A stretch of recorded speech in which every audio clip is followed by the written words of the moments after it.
Truthear Hola features a single 11mm dynamic driver, which it claims has been improved to deliver more powerful, deeper, and less distorted bass. The dynamic driver diaphragm consists of a PU, polyurethane suspension, and LCP, liquid crystal polymer, dome composite diaphragm. It has a sensitivity level of 120 decibels per root mean square volt at 1 kHz with a 28 ohm impedance rating. It also uses a universal 0.78mm 2-pin jack, so you can use a variety of cables instead.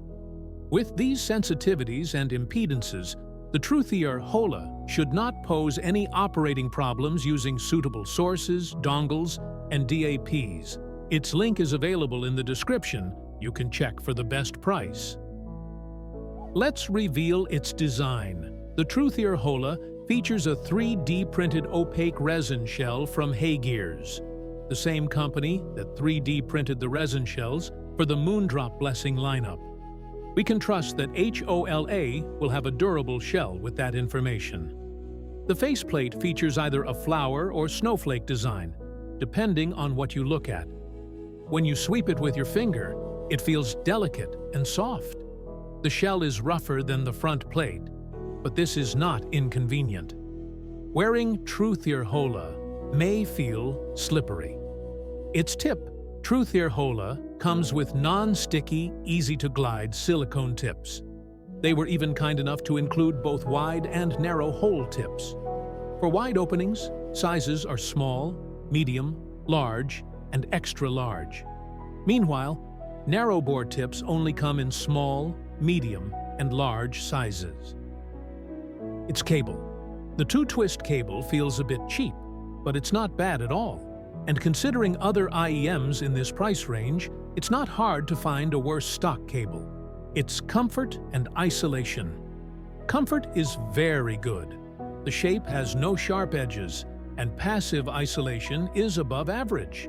However, stock tips may provide a less secure fit due to their softness, so it may be advisable to use a harder tip for some tip rolling.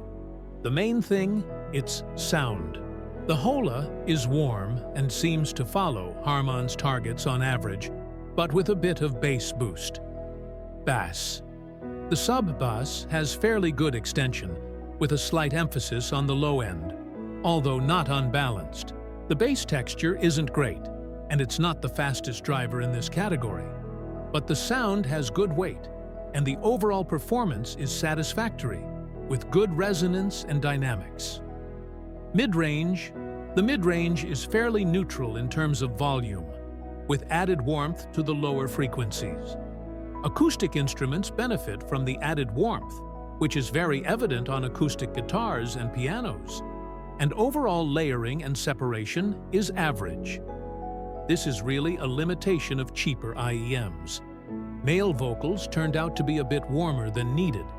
While this may be a good thing for certain singers, others may not benefit in the same way.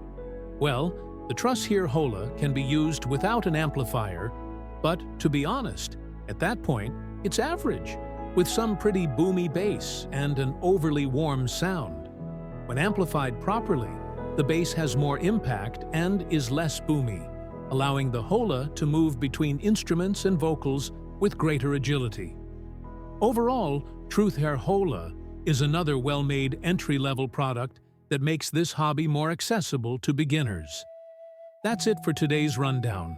We hope this helps you choose the right one. Don't forget to like, subscribe, and hit the bell for more. See you in the next one.